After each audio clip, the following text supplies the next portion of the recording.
most businesses need to show some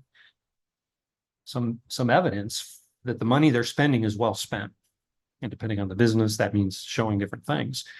But for the VA, can they show that veterans are getting better for all this money that they're paying for the care that the VA pays for? My belief is they can't, and they won't, and they never have shown that. So why do we keep putting billions of dollars into a healthcare program that has no ability to show one lick of efficacy? Where is that veteran that got better? They should have reams of administrative data. And they do. But I've never seen it. When other people have asked for it, they have not been given it. That to me is the most mystifying piece of all of this. How is it that Congress never asks that question?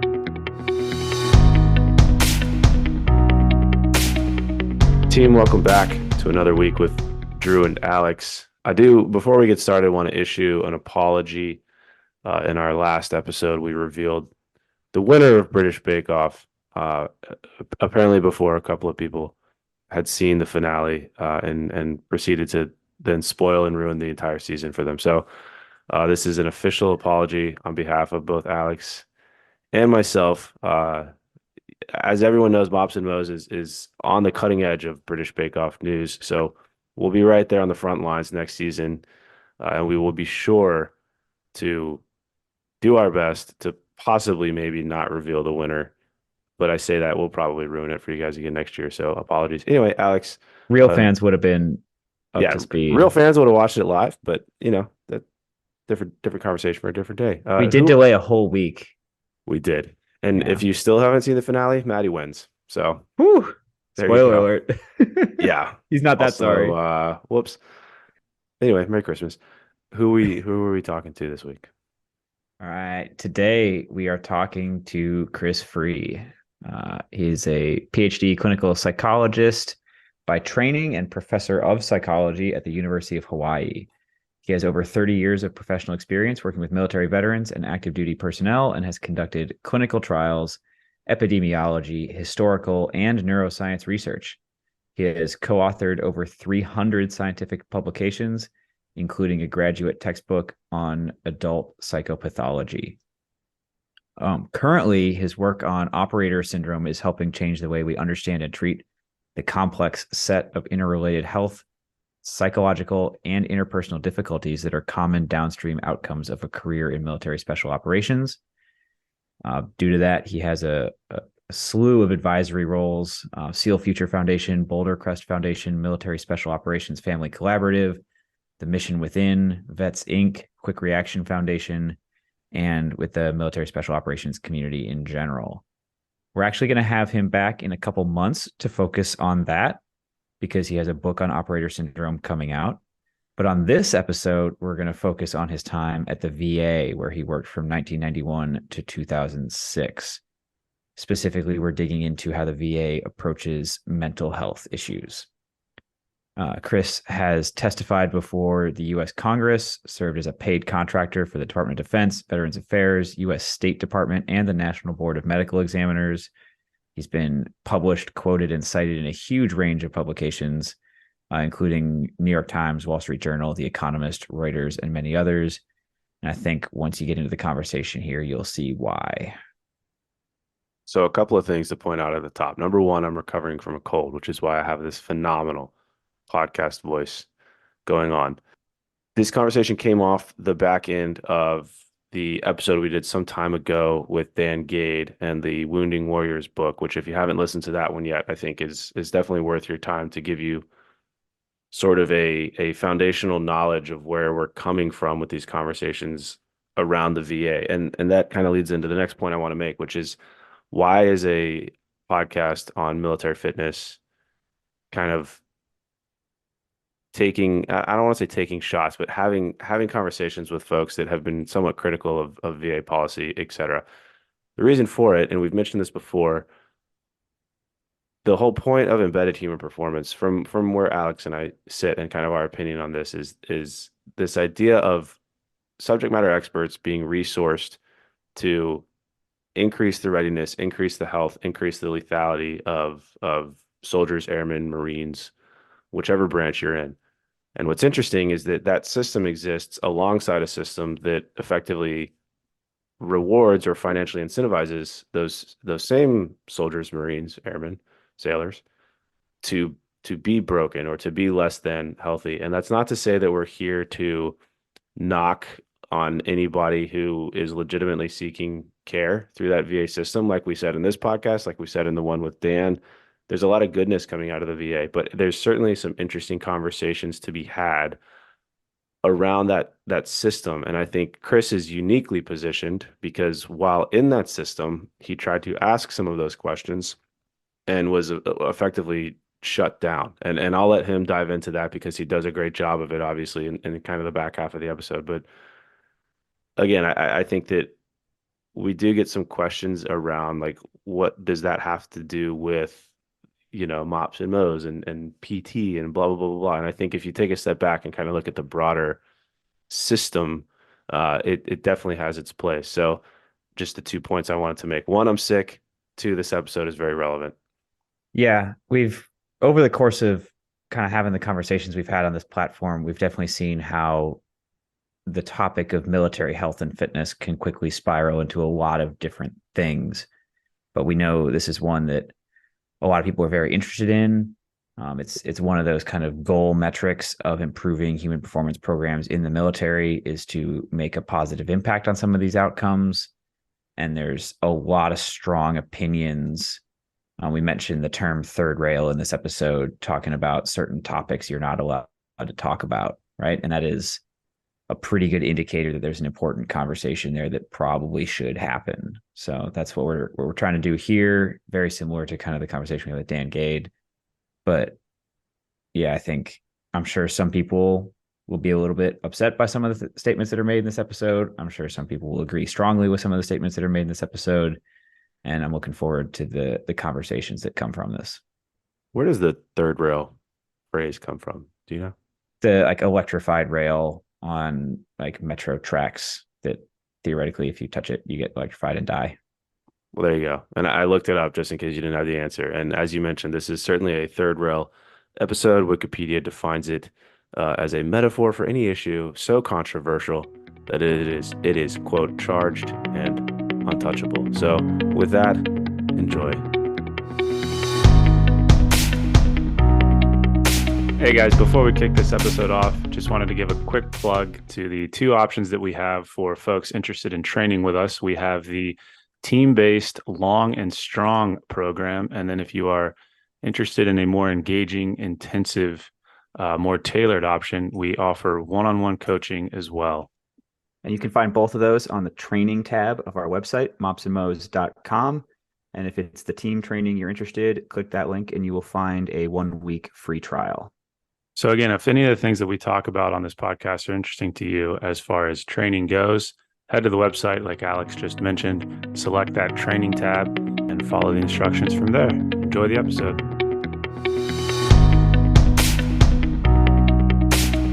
This isn't necessarily a podcast question, but just out of curiosity, like what is a peacetime VA versus a wartime VA feel like, look like? Yeah, when I left the VA, we were just starting to get the OEF, OIF veterans coming in. So most of my VA experience was with the wars, veterans of the wars that came before 9/11. Nice. Do you think that changed either like the culture at the VA, the way the VA operated, what the priorities were, or was it mostly more the same? Yeah, I think so.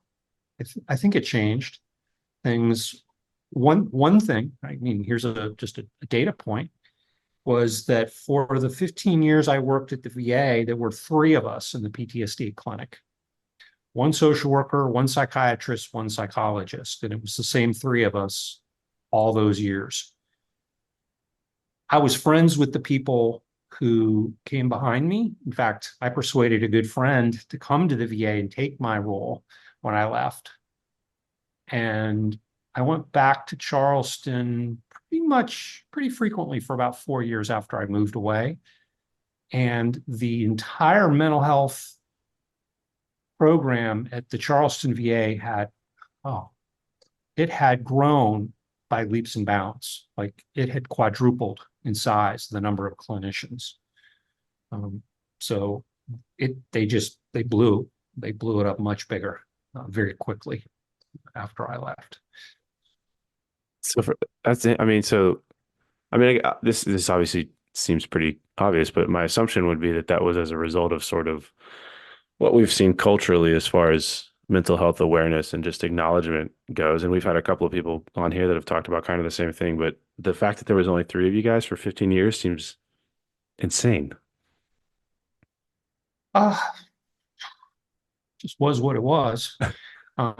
And yeah, maybe they had to hire 10 people just to replace me, but that's probably not really what was going on. I think they had a lot more veterans coming in needing services. Mm-hmm. So I think we're going to talk a lot about PTSD, but there's one question I wanted to ask you specifically because of research you've done, and it's been a hot topic in the veteran space, it's been a hot topic in the military space, and I'm curious, you can correct me if I'm wrong on the scope of this project, but you did a historical analysis on U.S. Army suicides all the way back to 1819. That's a huge scope. You're covering generations and entirely different eras and things like that.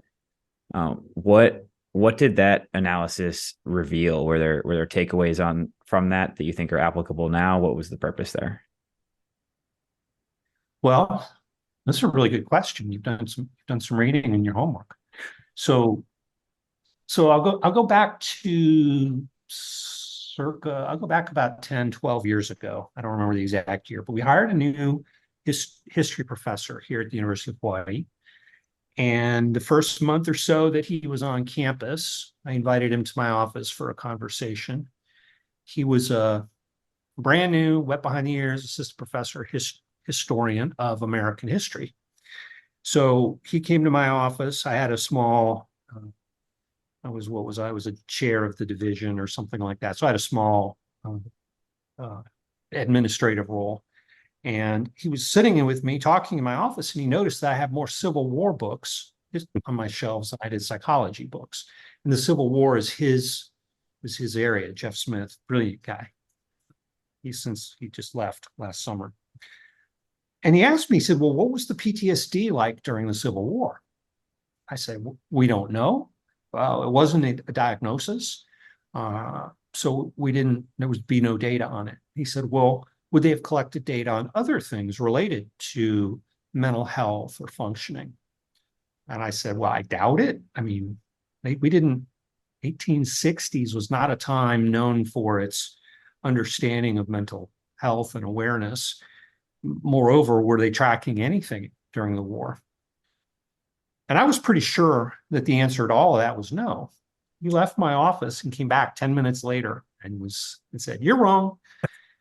I'm like, what do you mean I'm wrong? When am I ever wrong? And he pointed us, he said that the Surgeon General of the United States published a book. I think it was published a few years after the war. But during the war, they had run a very large medical and behavioral health surveillance program throughout the entire war. And the question was, how could we get a copy of this book? Now, what we came to learn was it was not one volume, it's a series of volumes. And on a bookshelf, it takes up about 2 feet, maybe more. It's like an encyclopedia set. But it included a book of tables. And the tables were very meticulous charts and graphs, but with numbers that were broken down by year and month of the war, theater of operations, officers versus enlisted, even blacks and whites. And they tracked, I think it was 182 different health conditions, many of which you would expect: gunshot wounds, shrapnel. They also tracked things like heart attacks, diabetes, and homicides, and suicides. So they were counting suicides of US Army soldiers during the war itself. And we could even pinpoint when and where in the war those suicides occurred. That blew my mind. And as we went looking to see who else had looked at the stuff or written on it, nobody had. There was one historian who had written a couple of short articles more characterizing the effort. They weren't going into they didn't go into the numbers of the data. So we decided, well, we need to get this book. We need to get this collection of volumes and really take a look at it. It turns out we could find one copy on Amazon, and we found one copy in the Library of Congress, and we found one copy in a couple other libraries around the country. And the one copy on Amazon was $3,000, I believe. But it was worth it. We bought it, and I'm sure it's sitting on my colleague's shelf to this day. And so that was kind of the beginning of our historical look at suicides in times of war. And we published a paper specifically on this in 2012. We found there were fewer suicides in the Army during the whole 4 years of the war than there had been the year we wrote the paper, current times. So we're seeing more active duty suicides modern times than we saw 4 years of the Civil War in the 1860s. It's interesting. It's interesting, but what does it mean? Mm-hmm. Nobody knows. We have a fair degree of confidence in the numbers. Obviously, nothing can be proven, nothing can be fully demonstrated, but they got a lot of things right in the process of this project. I think one thing we concluded is combat, even horrific combat, and that's what the Civil War was, is not necessarily the primary driver of suicides in soldiers. After we did that study, we worked with a couple other historians, and we did a longer, more, we went back to 1819 and looked at it all the way up till now. And we tried to do it for all branches of the US military. Only the Army had the data, or only the Army would share the data. And I think it was maybe a little bit of both, but I think really the Army was the only branch that had good systematic data on suicides. And so we published that paper, and then we've since published another paper putting, this just came out earlier this year, putting the rate line of suicides of active duty soldiers going back to 1900 and putting that on the same graph with the rate of suicides in civilians in America. And the lines are parallel, except that when one goes up, when the civilian suicides go up, military suicides go up even more. So it's an exaggerated response, or it's a more striking and dramatic response.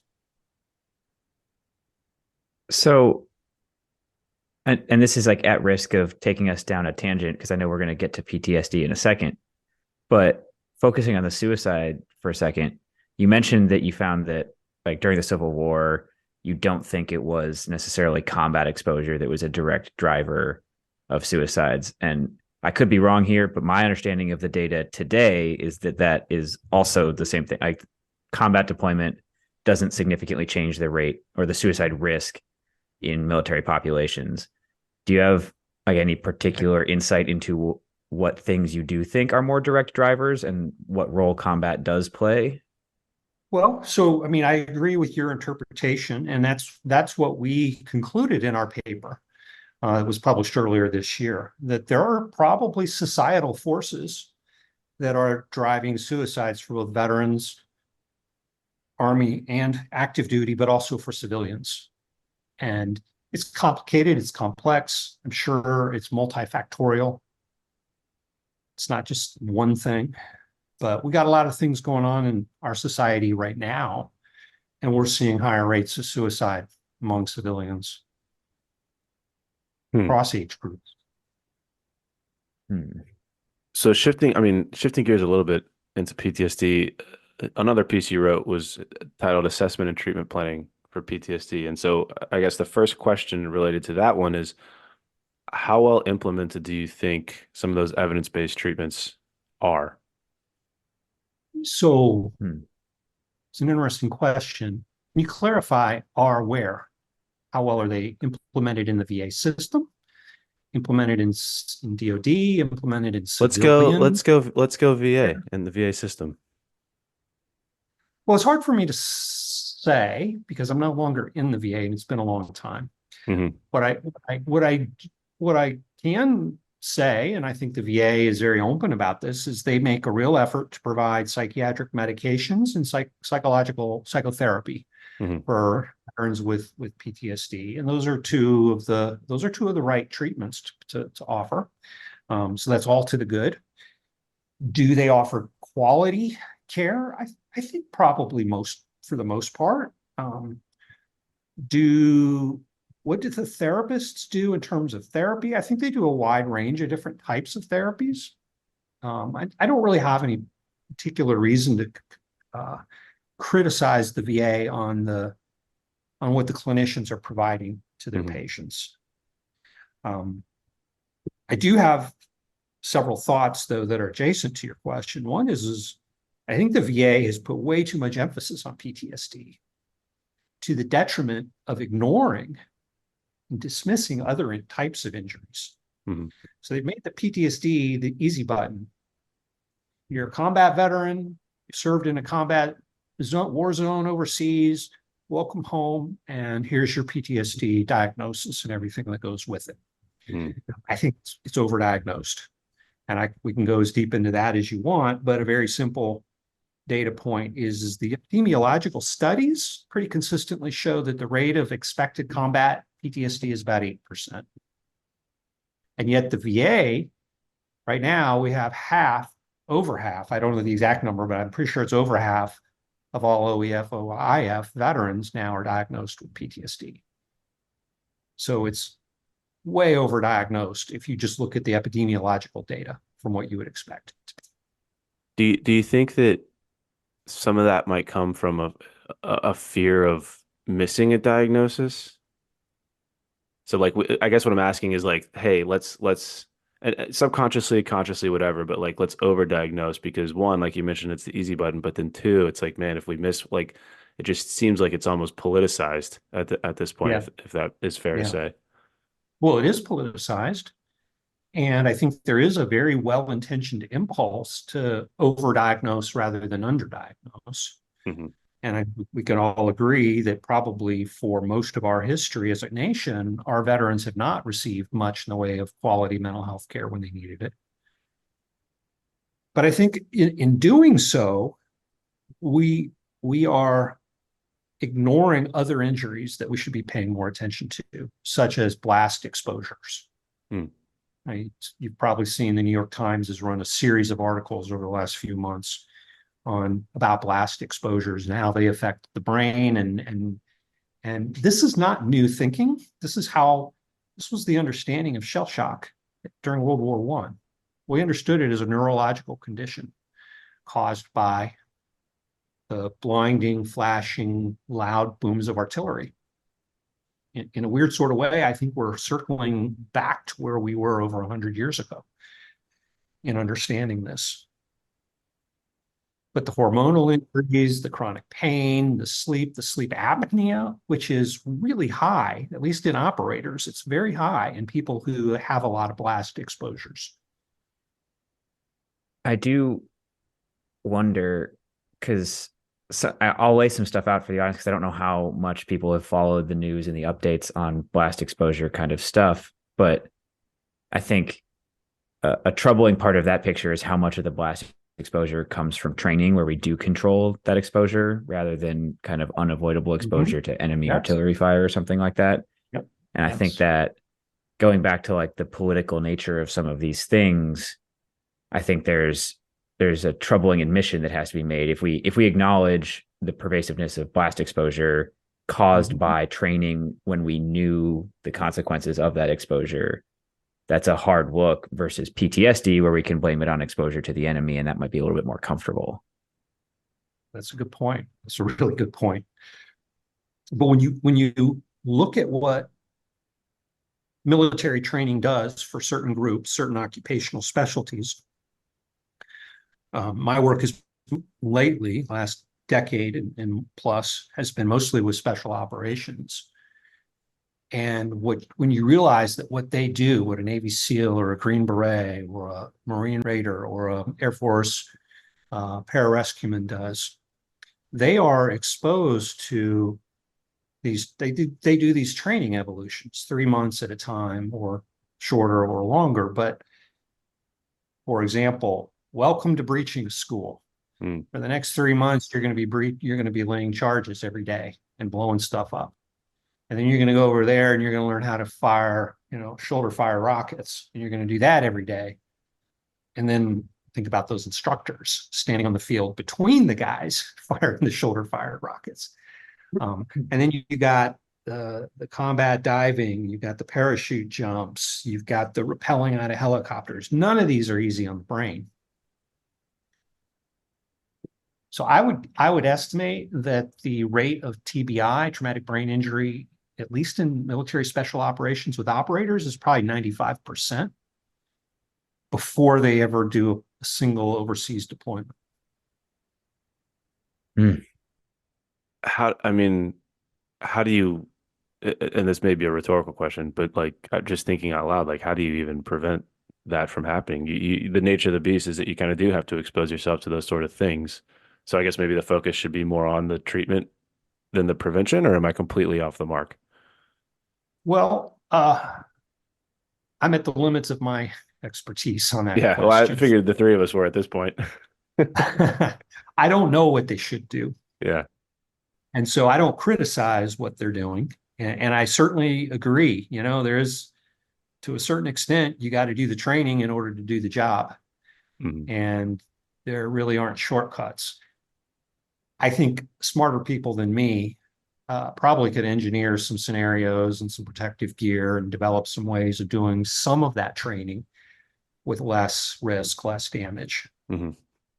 But then on the side of things, that's a huge piece of this, is what could we be doing during the course of a career? And what do we need to be ready to do immediately at the end of a career?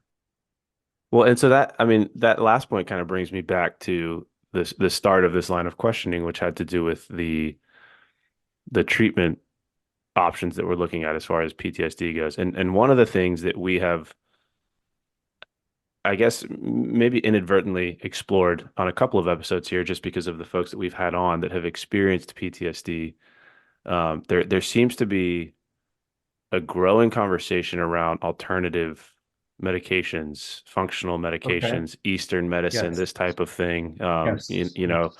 Call it drugs, call it whatever. I'm curious, with your expertise, what you kind of think about that conversation. Yeah, I'm really glad you asked that, because I was a few minutes ago, I said I had 2 or 3 points to make, and that's one of them. Perfect. We love that point. The treatment that the VA offers, I'm not criticizing medications and psychotherapies. Those are foundational, and they need to do what they're doing on those fronts. But there are other treatments that they can be providing, and I think, in my opinion, they should be providing. A real easy, low-hanging fruit there is stellate ganglion block therapy. Can you just explain what that is first before we go? Because I know some people have no clue. Sure, most people have no clue, including most mental health practitioners. So stellate ganglion block is a treatment where they put the stellate ganglion block. Stellate ganglion, let's see, is your nerve. It's this collection of nerves that runs down your spinal column, central nervous system. It's essentially our fight or flight nervous system, our sympathetic nervous system. So neurologists have been treating headaches for about 100 years, certain types of headaches, with stellate ganglion block as a procedure. So it's not new. It's been around 100 years. About a decade ago, couple neurologists at Fort Bragg noticed, hey, when we treat a soldier for their headaches, they also get more relaxed and they start sleeping better, which is awesome. Is it an accidental finding? That's something they wondered about. Is this coincidence or is there a causative thing here? So they did the randomized controlled medical trials, and other people have now done trials. Stellate ganglion block is a very effective treatment for reducing anxiety. And here's what it is. It's a one-time medical procedure that involves injecting a little bit of lidocaine or novocaine into the stellate ganglion nerve, which they can access at the side of the neck. So it's literally doing a one-time injection into the side of the neck, into that nerve system that just it turns down the volume on your anxiety. It works almost immediately, like within hours, usually at least by the next day. It will bring profound relief of anxiety and tension in the body, and people who receive it start sleeping better right off the bat, almost right away. Safe. It's the side effects. The only side effect is that it causes a little facial drooping, and that goes away after 3 or 4 hours. So it's sort of no big deal. The medication in stellate ganglion block will wear off. The benefits might last for 3 to 6 months, might last up to a year. Some people don't even notice when the medicine wears off because they've been sleeping better and functioning better and engaging in therapy and doing other things for themselves. You can go back and have it done again. So I know several people who've had the SGB done 3 or 4 times. But why are we not just doing that for everybody right off the bat? So I'm going to ask you that as a question. Why is it not more widespread? I don't know. Part of it is because it's new. Part of it is because clinicians, like everybody else, are old-fashioned and set in our ways. We do what we've learned, and we keep doing things the way we've learned to do them. This is a bit of a paradigm shift. Frankly, it's a bit of a disruptor. Mm-hmm. A lot of guys get stellate ganglion block therapy, and they're like, "Wow, I'm feeling great. I don't need medication." So that's just one treatment, and there's others. Is there a financial motivation for sticking with more of a pharmacological approach to this kind of thing? Do you think, and I don't mean that nefariously, but like I would imagine if somebody comes to the table with, hey man, no pun intended, but like one shot, one kill, we can kind of solve for this individual's anxiety, sleep, whatever, versus we can keep him on a drip of pills for the rest of his life. I'm curious if there's any sense of that. I don't think there's a nefarious conspiracy in that way, but I do believe that humans don't like to have their work disrupted. And so if I'm working with a certain type of widget and I'm an expert in that widget and I use that widget on everything, and then somebody comes along who has a new and improved widget that's completely different from what I'm able to do, they're going to that disrupts my ability to maybe do what I want to do. And people are resistant to that. I just want to point out for people that are listening, the reason we're sitting here chuckling is because I keep having balloons float across my Zoom screen. So if anyone listening knows how to fix that, let us know before the next episode. Because Chris, I do want to uncover some of the other treatments that you did talk about, because I know we sort of interrupted to go down more rabbit holes, but we touched on that one. What are some of the other ones? Ketamine infusion. Ketamine infusion is a very powerful treatment.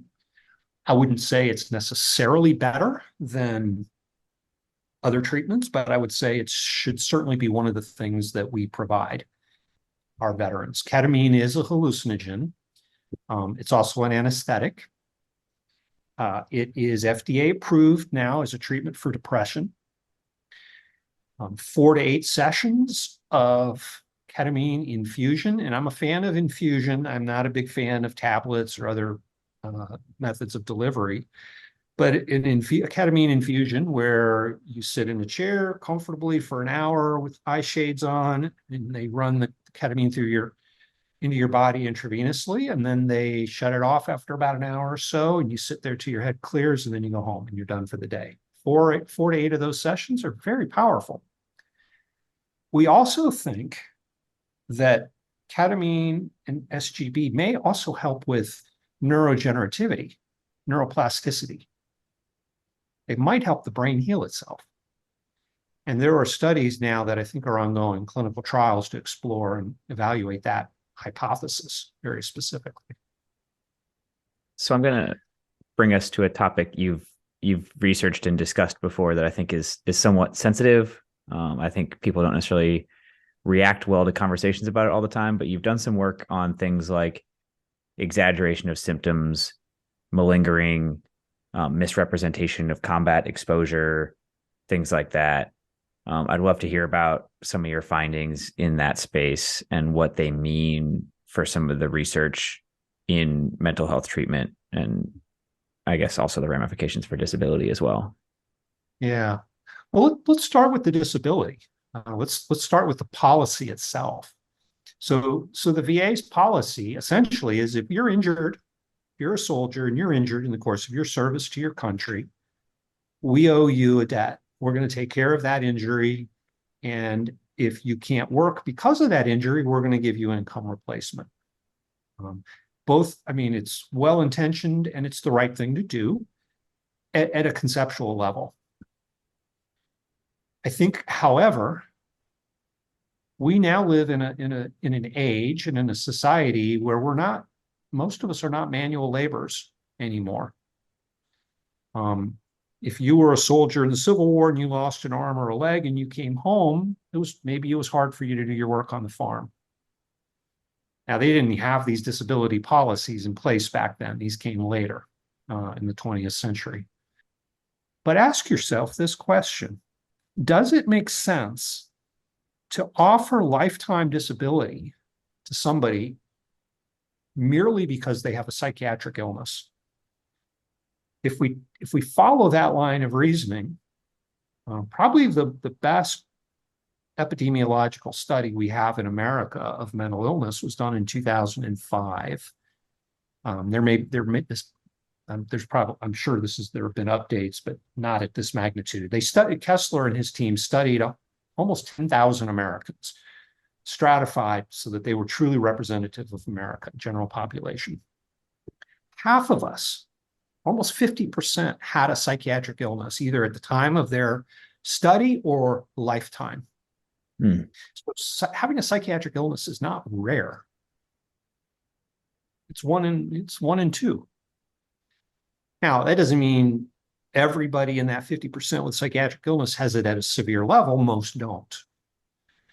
But let's acknowledge we have treatments now for mental illness. Why offer a lifetime of disability? Why say to a veteran, you're now a psychiatric invalid, and we're going to send you a check every month for the rest of your life to cover that? Now, if it was a safety net that's just there for everybody and there was no disability associated with it, okay, that's a different thing. I'm not arguing against that. If it's a short-term safety net, hey, we're gonna give you income replacement for 3 months, 6 months, 3 years, whatever it takes until you're better, I probably don't have a problem with that either. But a lifetime disability, it just doesn't make sense in today's modern age when we have treatments for psychiatric illnesses that are very effective. So I'm going to do something I'm routinely guilty of on this podcast, which is instead of asking a question, I'm just going to say a bunch of stuff, and I'm not going to wrap it up with a good question. I'm just going to let you respond to it. Okay. Some of this is coming from other research I've read and things like that, other books. I like the preface, the preamble to the sorry. The pre-ramble. Just the difference in propensity to recover between people with the same condition who are either compensated for that condition or not compensated for that condition. And then tied in with that, an assumption that certain conditions are chronic, particularly among compensated and veteran populations, when those same conditions are seen as temporary and or treatable in other populations. Like I said, I don't have a question mark at the end of that. That's just a statement, and I'm going to let you go with it. You just said it, and you said it well, and I agree with what you just said. We have treatments for PTSD. that should help people get better, that should be the expectation we communicate.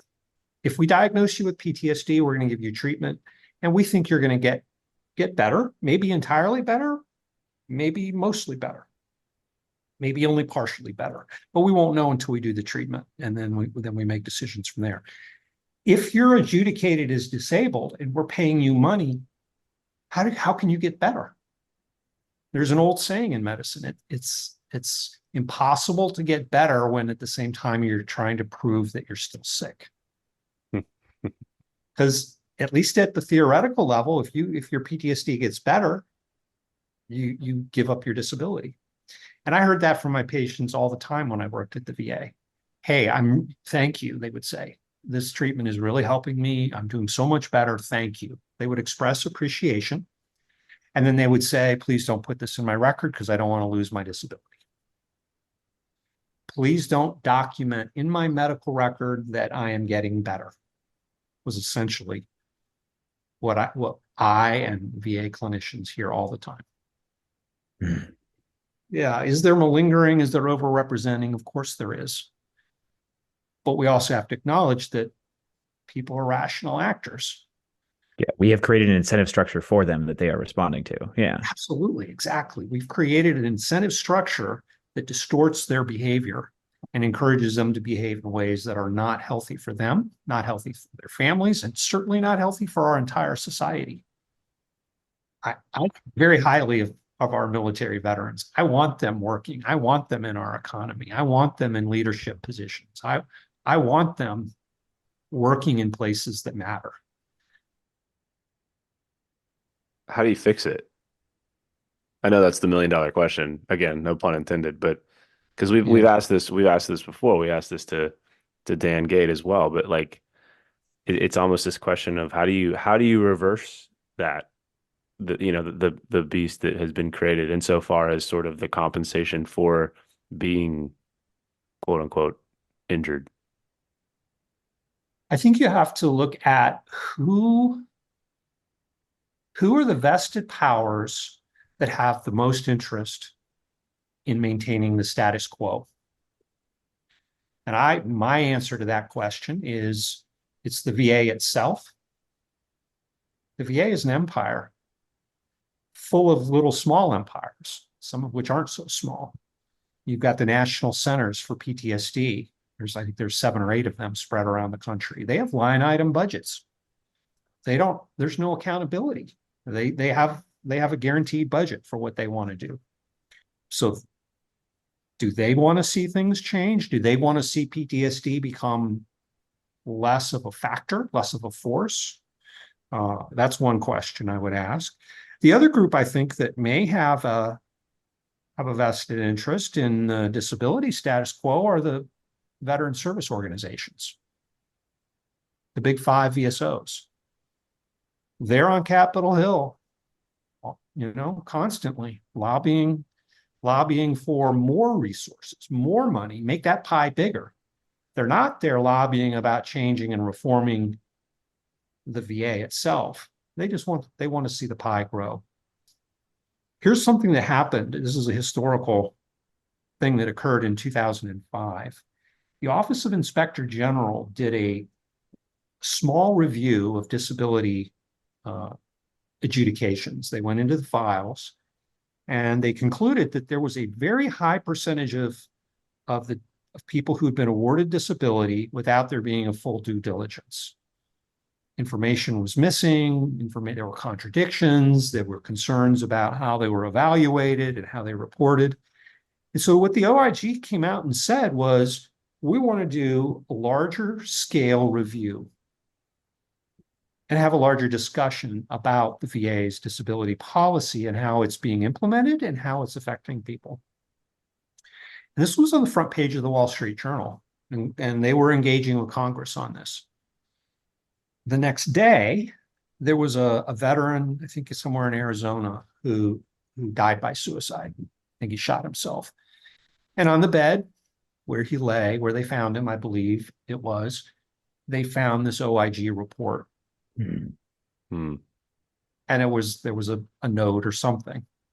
And Congress scrapped it right off the bat. Like the VSOs went in with this story and said, look, we have veterans now killing themselves because you're talking about looking and examining this system.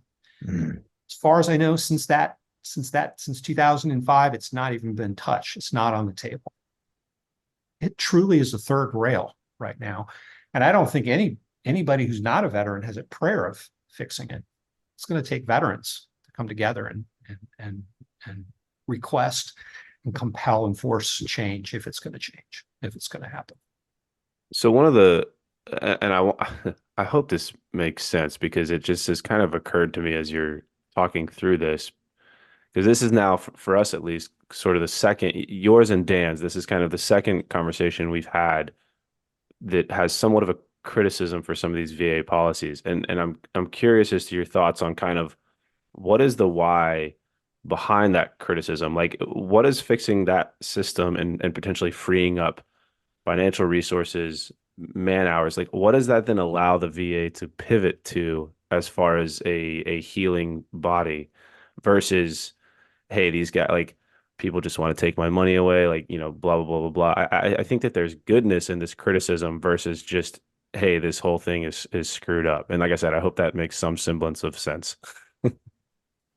I'm no policymaker, and I'm certainly no politician. So this is a little outside my scope. I would love to see the policies changed, but I also completely appreciate the shock wave that would result in on the veteran community. So I think, like many things, like reforming Social Security, for example, I think you have to figure out what makes sense and then grandfather people into the old system, but make a plan that starting at some point in the future, we're phasing this new thing in. I don't know how that looks. I don't know how to do that. That's not my area of expertise.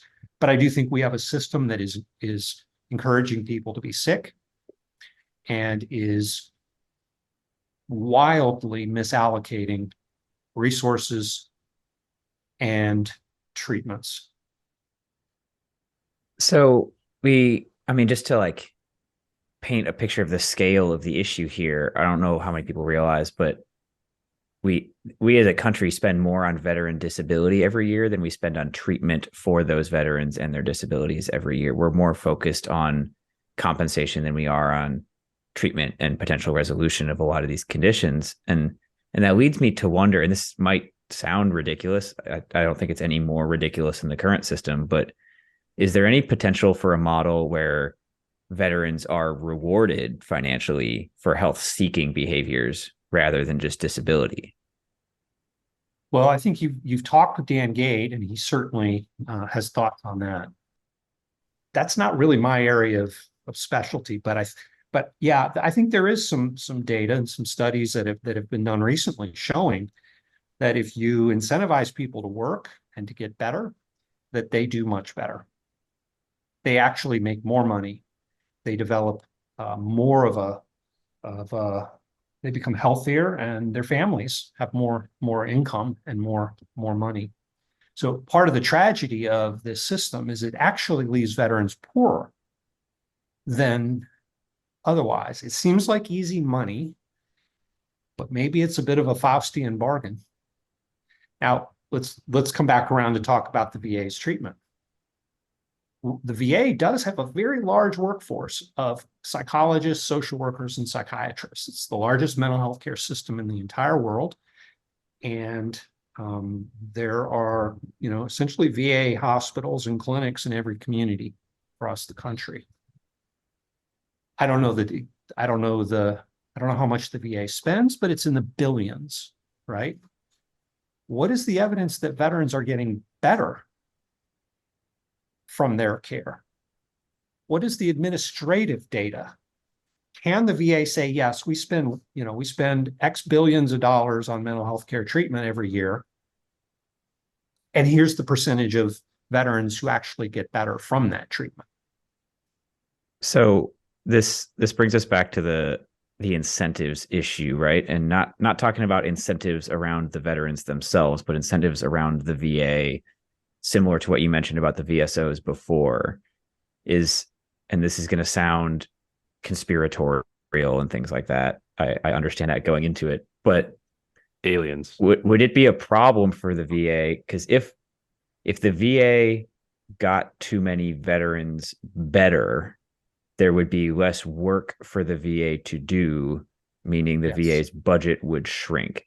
So is Correct. there a problem in that the incentive structure for the VA as an institution is to have as many sick and disabled veterans as possible? I think you're right on that. I think you're spot on. But let's flip it. Let's take a business perspective to this. If you're running a business, most businesses need to show some evidence that the money they're spending is well spent. And depending on the business, that means showing different things. But for the VA, can they show that veterans are getting better for all this money that they're paying for the care that the VA pays for? My belief is they can't, and they won't, and they never have shown that. So why do we keep putting billions of dollars into a healthcare program that has no ability to show one lick of efficacy? Where is that veteran that got better? They should have reams of administrative data. And they do. But I've never seen it. When other people have asked for it, they have not been given it. That to me is the most mystifying piece of all of this. How is it that Congress never asks that question? Because it's a third rail, as you mentioned. Asking that question would be tantamount to threatening disability. Wait a second. So just to make sure I'm hearing this correctly. So the funding for the VA is predicated upon this narrative that we are giving you X amount of doubloons to heal veterans. However, comma, if you are to then heal those veterans, we will be giving you less amounts of doubloons. Therefore, just don't show us the data of you actually healing anyone. Is that kind of the game that we're playing here? That's what I think. That is fascinating. Look what China did recently when their youth unemployment numbers were creeping up and up and up and got over 20%. What did China do? They stopped collecting the data. That's one way to solve it. Now nobody knows. Now nobody knows what the youth unemployment rate in China is. The VA system is a little bit like that, I think, right now. All this money going into these treatment programs, and yet they can't show us any evidence that veterans are getting better. There's something wrong with that picture. And I'm a little bit outside of my scope here, but like just to be clear, like in a for-profit medical model, you would have to show improvements. I'm assuming any given hospital has to be able to show that they're treating patients, right? It's complicated. Let's agree on that. It's really complicated. Modern medicine, typically medicine in America typically hasn't had enough focus on outcomes. Yeah, I've heard But that. let's say I want to start a program, and I go to the VA, and I go to a donor, and I go to a corporation, and I say to these three different types of potential funders, I've got a program, I'm going to treat veterans, but I just need the money. So if you'll give me an infusion of cash, I'll treat 1,000 veterans. They're going to ask, well, okay, but what's the evidence that those veterans are getting better? They might fund you for a year, but if you don't have the data to show that veterans are getting better at the end of that year, they're not going to keep funding you. So is the I guess philosophical calculus here an argument between what's the lesser of two evils, walking back just decades of compensation strategies towards veterans, or asking for outcomes? Like, we've got to choose between those two things. It seems to be a little bit better if we just kind of let it keep going, because if we do ask for outcomes, it might, hey, things actually are being successful. We don't need to fund it, blah, blah, blah, blah. Or you run this risk of like political suicide and basically saying that we need to adjust the compensation strategy. Yeah. I mean, either way, you have an IED that's going to go off.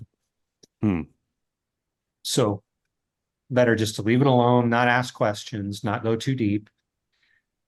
The VA knows that it has a problem with overdiagnosing. The VA has every reason to know they have a problem with diagnosing. They have every reason to know that there are some small studies pointing to very high rates of deception and malingering of symptoms. My own experience from 2005 was the response to that was not, holy cow, we need to go and dig deeper and learn about this. It was, I was told, shut your mouth, keep quiet. I was literally told, don't even publish this study because it will raise questions that we don't want to have to answer. And I was bullied pretty ferociously. Dan Gay wrote a chapter of that in his book. I was told my career would be over. I was told I would never be a scientist again. I was investigated in one study. I was formally investigated by central office for no reason other than they went looking to see if they could find something maybe I'd done wrong, some I that went undotted or some T that went uncrossed. Fortunately for me, they couldn't find one. So they backed off for a little while, but that's the environment that they're in. So clinicians and researchers in the VA know that they're not supposed to ask certain questions. They're not supposed to say out loud certain things. Wow. You've almost answered the question I was going to ask you, really. I was going to ask you what it was like being somebody trying to talk about these issues, researching these issues, publishing on these issues well inside the VA. And I've read some of what Dan's written about that, but I know most of our audience hasn't. First off, what pushed you to care enough about the topics to take on that institutional resistance to it? And then second, what has been the actual outcome since you did kind of publicly engage on some of these topics? Why did I persist? Well, maybe I'm just stubborn. I went to the VA because I wanted to help veterans. I went to graduate school because I wanted to help veterans. But what I found at the VA, and don't get me wrong, I loved working at the VA. I loved the veterans that I worked with. It was a very, I have very positive feelings and thoughts about the 15 years I worked at the VA. I had a lot of great colleagues that I worked with. The system is very frustrating, and it became more and more frustrating as I matured from being the very beginning of my career, a few years in, starting to look at data that tapped into kind of what you see day to day, like, it seems like a lot of our patients are not getting better or aren't really trying to get better or are misrepresenting certain things. And then when you start going and looking at them systematically with data, you start seeing patterns and things that, you just want to follow. I wanted to follow, but let's pull on this thread. I read Jug Burkett's book, Stolen Valor, that was written in the late 90s. He's a Vietnam veteran. And he wrote a book about all these people that he encountered out in the public eye claiming to be combatants, Vietnam War combatants. And when he did his Freedom of Information Act requests and would dig into their personnel records, he discovered many of them were misrepresenting. So I worked with Jug Burkett, and we did a study. We literally did a Freedom of Information Act request on 100 consecutive people coming into our clinic purporting to be Vietnam era veterans, Vietnam era war veterans. And what we found was pretty shocking once we got their DD-214s. Small percentage of them, very small, were not even veterans, but they were still in the system. A larger percent, that was like a handful. But only about I don't remember the numbers, so I should say, but less than 50% had a really good match between what they told us they had done and what their DD-214 represented. I think we had 6 or 7 people telling us they were SEALs or Green Berets in Vietnam. They weren't. We had a number of people who talked about being in long-range reconnaissance patrols in Vietnam. They weren't. They were working in offices in Saigon. Not putting their service down, it just didn't match the level of traumatic experiences that they were telling us about. It would not be hard to answer this question very definitively. It would be cheap and easy to do the research to look at this. So why have they not? because they don't want to know is the only answer I can come up with.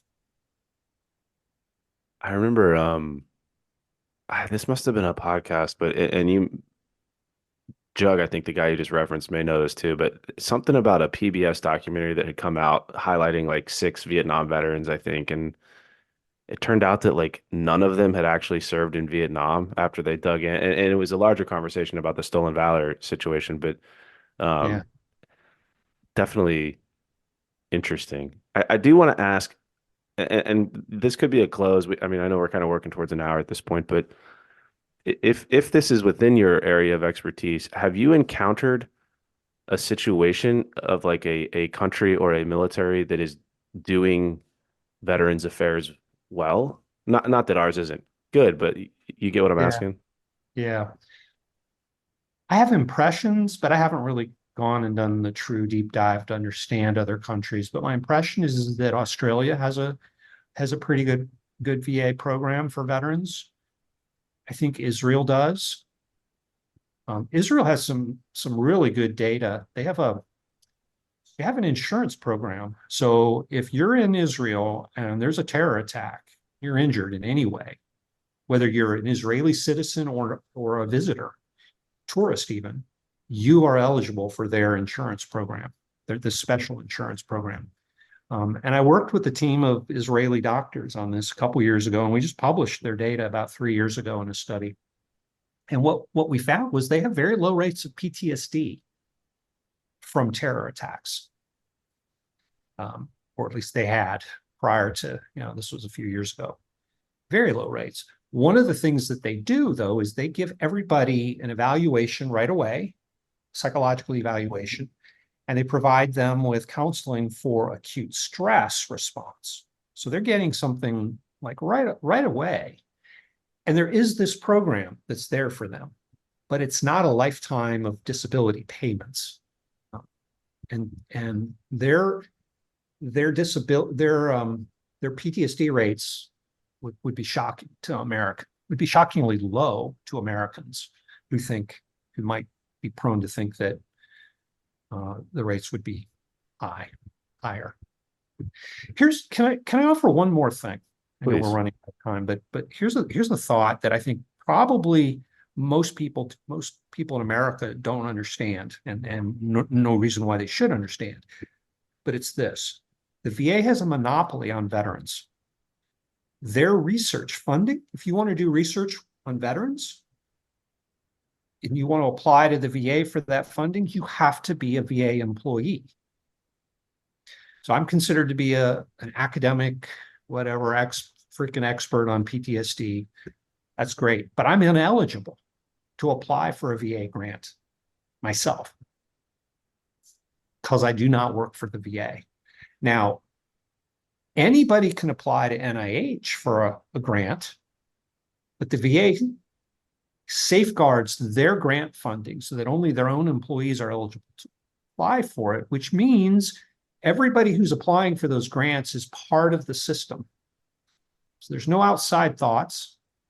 There's nobody coming in with ideas who don't have to worry about the VA, central office pressure or whatever the chain of command on them might be. So the only people applying for VA grants are people who are part of the VA. They all know the rules. They all know the things you can say and can't say. They know you can't ask questions about malingering. Now they know you can't ask questions about disability, not real questions. So where do the answers come from? Moreover, the VA won't, even if I got an NIH grant, I could not go into the VA and implement it without the VA's permission. So they really have created a firewall that protects their data and their information. And they only fund the research that's going to be politically expedient. So it's been a while since I read Dan's book, and I think this was about you. I'm not 100% sure. It's been like a year, I think, since I went through that book, but correct me if I'm wrong here. I believe you like had research ready to publish. Were you like threatened over trying to publish, like not based on the accuracy of the content? If I recall correctly, they didn't have any like criticisms of the methodology or anything. Correct. They just saw what the conclusion was, what the Correct. results were, Yep. Yep. and essentially made it clear to you that it was your career or the public publication of this research. Correct. Yep. Was my mentor, one of the leaders in the PTSD National Centers. And he called me one day from central office and said, I'm sitting here in the was one of the assistants to the secretary. I don't remember which one, but he said, I'm sitting here in his office and we're looking at this paper that you have submitted for publication. And I'm calling to tell you, you must pull this. You can't publish these findings. They're too explosive. Congress might start asking questions. And he said, if you do, your career will be over. Your scientific career will be over. And correct me if I'm wrong here too. It wasn't necessarily like submitted to the assistant secretary's office or anything for publication. It was submitted to a journal for publication, but the community is small enough that the journal contacted central office. They probably sent it out for review to somebody who shared it with this individual. And maybe he was the one that was the reviewer. And what the journal eventually did, this was the American Journal of Psychiatry. They rejected the paper a few weeks later with basically a 2-sentence review saying we can't publish this because if the findings were true, that just would be too explosive. So we're not going to publish this. I submitted it to the British Journal of Psychiatry, also a very top-notch psychiatry journal, and they published it. They had no problem publishing it. But they're outside the American VA system. I'm like at a loss for words there, and I have so many questions. As a researcher, getting that call, how does that feel? Well, kind of sucked. Was I surprised? Not really. I mean, I've been taking some arrows for quite some time. And that's the paper that after it was published, I was investigated for. I was not accused of anything. It was just, hey, we're investigating you. We want to know who funded this, why you did the study. Did you have IRB approval? Those kinds of questions. Which, I mean, I'm assuming you had covered all of those bases and everything was legit. It was just that, like you said, if the findings were I mean, the phrase you used is shocking to me. If this is true, the findings will be too explosive, therefore we will not publish it. Isn't that the point of science? In theory, yes. In practice, I mean, you guys have been around. You've seen what happened over the last few years. Did scientists who question masks and vaccine mandates, how'd they do? How'd they fare? Were their ideas allowed to air? That's a podcast for another day. I think there's a conversation. There's a way. This is a conversation I have had today. I think I had this conversation yesterday. I have this conversation routinely. People want the answer to be at one end of the spectrum or the other. You have to fully embrace one of the spectrum and fully oppose the other, and that's comfortable. And I think what we lost, and I think this has had ramifications for military readiness, so I think it's relevant to our podcast when we talk about military health and fitness.